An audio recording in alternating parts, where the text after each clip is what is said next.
Yan. So, ang aaralan natin for today is the branch and bound algorithm. This is the assignment na binigay sa atin ng sir. So, we have two constraints, the x sub 1 and the x sub 1 plus x sub 2 is less than or equal to 5, and the 4x sub 1 plus 7x sub 2 is less than or equal to 2. So, para makapag-start tayo sa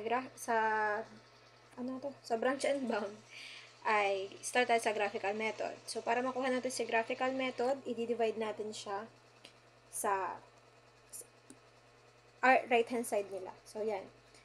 So, 0 sa x sub 1, divide mo si 5 kay x sub 2, which is equivalent to 1. Kaya, 5 divide 1 is equals to 5. Then, ngayon naman is si 5 divided by sa x sub 1, which is 1, 2, 5, then 5, and 0. Then, ganyan din dito sa kabila. Susunod na constraint. 0 sa x sub 1, then 28 divide 7 is equals to 4. Then, for the next one, ay 28 divide 4 is 7.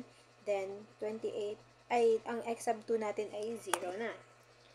So, ipa-plot siya. Kailangan natin siya i-plot. So, don't mind muna yung other lines. Focus muna natin ay si red and si blue. So, si red, siya ang ating constraint number 1, and si B is sa constraint number 2. So, nag-meet sila sa color green, which is going to be our point C. So, the yellow one is our feasible region. Ito ang ating feasible region. Kita naman natin. Yan. Yan ang ating feasible region. So, let's proceed kung paano natin makukuha ang value ni point C. So, to get the point C, we will use the elimination method. Now, para magawa mo si elimination method, ma-minus mo silang isa't isa. So, to cancel out, multiply mo si constraint number 1 kay 4. And then, magiging 4 na siya, 4x sub 2 na, and equals to 20. Now, ika-cancel mo si 4x sub 1, dahil pares na sila. Then, 4 minus 7 is equals to negative 3. Then, 20 minus 28 is equals to 8. Over 3, to cancel out, then our x sub 2 is 2.67. For our x sub 1, direct substitution lang. Ano ba ang nakuha nating x sub 2? The 2.67, then transpose, then we will get the 2.33. To know kung alin ang highest value ng z, gagawin natin ito. So, balik tayo sa ating graph. Our point A is the 0, 0. Our point B is the 0, 5. Point C is yung sinolve natin kanina. And the D is the 5, 0. So, ayun nga. Yun yung, 5, 4 pala. So, kung ano yung 5, 0, 5. 5, 4 tayo. Dito yan. Sa color blue. Yan. So, the values are 0, 25, 27.67, and 24. So, the highest one is the 27.67. Next one is that we formulate our LP1. Ngayon, magpo-formulate na tayo ng LP2 and LP3 because we will get the 2.67 at 2.33. Baligtad pala. 2.23 ay 2.33 at 2.67. Then, alin ba ang highest decimal? Si 2.67. Saan malapit si 2.67? Sa 2 and 3. So, we will use that for our LP. Yan. So, greater than or equal to 2, hindi na lalagpas sa 2, and less than or equal to 3, hindi rin lalagpas siya ng 3. So, paano ba natin nalaman na ang gagamitin natin sa LP2 ay si constraint 1 at si LP3 ay gagamit ng constraint number 2. So, balikan natin si graph. Para malaman natin kung alin ang gagamitin, titingnan natin kung sino ba ang sinalpok or nag-intersect sa mga lines. So, as we can see, the value of our LP2 ay nandito, si 2 and 3. So, si LP2 natin muna. Si LP2, ang unang pinatakan ng kanyang linya ay si red. What is our red? Si si 0,5 at si 5,0. That's why, ang ginamit natin doon sa ating pagkuha ng value ay yung constraint number 1. Ngayon, si LP3, bakit gumamit si LP3 ng constraint number 2? Dahil, ito si LP3, si cyan color, ano ba ang pinataka ng intersection niya? The color blue. Ano ba ang color blue natin? Siya si constraint number 2. That's why, ayun nga, ang ginamit natin dito ay si anong tawag dito? Constraint number 2. So, nakuha natin yung mga values nila. Kaso, si x of 1 natin here ay 1.75. So, decimal. Diba? Ang rule nga, hindi ka titigil hanggat merong decimal places. So, tuloy natin siya. Dito naman, ipapakita muna kung paano ba nakuha yung z nila. So, this is how they get the z. So, alam naman natin yun kung paano. So, this is the continuation of our LP3. So, si 1.75 nga, the ranges is 1 to 2. Hindi siya lalagpas sa 1, hindi siya lalagpas sa 2. So, our new LP2 will be x sub 1 ay 1 ang value at ang x sub 1 ng LP3 ay 2 ang value. So, paano ba natin nakuha ang mga numbers, ay mga answers na yan? So, proceed tayo dito sa panibagong graph. So, as we can see, yung white lines, siya na yung itsura nung graph nung nauna. So, para hindi na tayo malito sa mga colors. So, the red, the one, and the blue ones, sila yung for yung bago ngayon. Yan. So, makikita natin dito.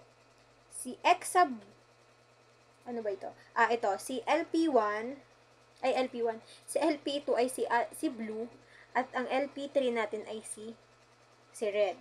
So, sa LP1, pasok pa siya sa ating feasible region. Kasi 'di ba ang feasible region natin kanina ay dito. Ngayon, pasok pa siya dahil siya ay greater than or equal to 1. Eh kaso, si red or si LP3, saan siya nag-intersect? Dito sa baba. Eh, di ba dito nga yung ating ano kanina? Hindi walang color. Dito yung ating feasible region kanina. So, hindi na siya pasok. That's why, may nakalagay dito na there is no feasible region. So, ano bang nakuha nating sagot? Bakit ba naging no feasible region ito? So, ipapakita natin. Si constraint 1 ay si LP2 to. Ba't ba ito yung walang nakalagay? LP2. Ayusin lang natin. LP2. Yan. Si LP2 natin, ginamit niya si constraint number 2. Bakit kaya niya ginamit si constraint number 2? Ano sa LP2 natin? 1. Yan. Constraint number 2. Pasaan ba siya? Ano bang una niyang sinalpok?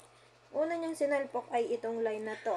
Ano ba ang line na yan? Si 4 and si 7. So, 4 and 7 is our constraint 2. Kaya, yun yung ginamit niya. So, in that equation, nakakuha tayo ng x sub 2 is equals to 3.43. Then, for our z naman, the z of that given na ang x sub 1 natin ay 1 and the x sub 2 is 3.43 is 25.58. Then, for the LP3, yung doon sa no feasible region, nakakuha tayo ng whole numbers or integers. Kahit pa anong mangyari, kahit na 'di ba dapat ay titigil ka na dito kasi nakuha mo yung no integer. Nasa labas ka naman ng feasible region, so walang mangyayari doon. So dito pa rin tayo magfo-focus. Which is, ito na yung naging bago nating feasible region. Ganito na siya kaliit. Kasi kanina ganyan siya, di ba? So, lumiit na siya. So, puproceed ulit tayo sa sunod. Dahil, si LP2 natin si LP3 natin ay nakakuha ng 3.43 na x sub 2. So, may decimal pa rin siya. So, 3.43 is range between 3 and 4. So, ayun yung gagamitin natin ng values. So, bakit ba naging 0 and 1 ang x sub 1 nitong LP2 at LP3? So, this is the explanation. Si LP1 natin, ay si x sub 1 natin kanina, which is this, ay magiging constant na. Dahil nakapasok na siya dito sa feasible region. So, kaya dito sa sunod na ito, naging white na siya. Hindi na siya mababago dyan. So, yan. So, ito nga, sa LP3 natin, 1 na yung x sub 1 niya. Then, ibigay na natin kung ano ang x sub 2 niya, which is the 3. Kaya, ang kukuhanin na lang ng value is si Zay. Anong naging value ni Zay? Di-substitute natin sa 5x sub 1 plus 6x sub 2. Pati, ang sagot doon is 24. Nung nakuha natin siya, di kukuhanin din natin yung x sub, nahura.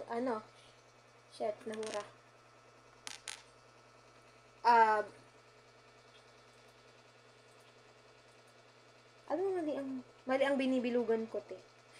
Mali. Dapat naka-erase. Ito. Dapat ito ay dito, ha. Baligtad to. Ito dapat ang 3. Ito ay 4. Baligtad. Sorry. Yan. So, ito na yung sagot. Yan yung sagot. For the LP2, bakit kaya naging 0? Gawin natin siyang red. Bakit kaya naging 0 na si, ano tawag dito? Bakit naging 0 na yung x sub 1? Sige, explain natin. Diba, ito na yung naging feasible region natin. Yung feasible region, ito na lang. Itong kakaunting ito na lang. Ang nangyari, ang point ni LP2 ay nandito. Dapat dito. Or pataas pa. Dahil nandito siya under the feasible region at paparto siya, cannot be na. So, naging 0 na siya. Dito lang kasi siya may 1 pataas. Gets? So, naging 0 yung value niya. May value pa rin naman siyang 4 dito. And nakuha natin ang z niya, which is 24. So, we got the 2 24s na hindi na decimal. And then, we will stop. Kaso, we are looking for the highest value of z, which is 27, na nakuha pa natin all the way sa ating unang ginawa sa LP2. Si 2, si 3, and si 27. That is our value.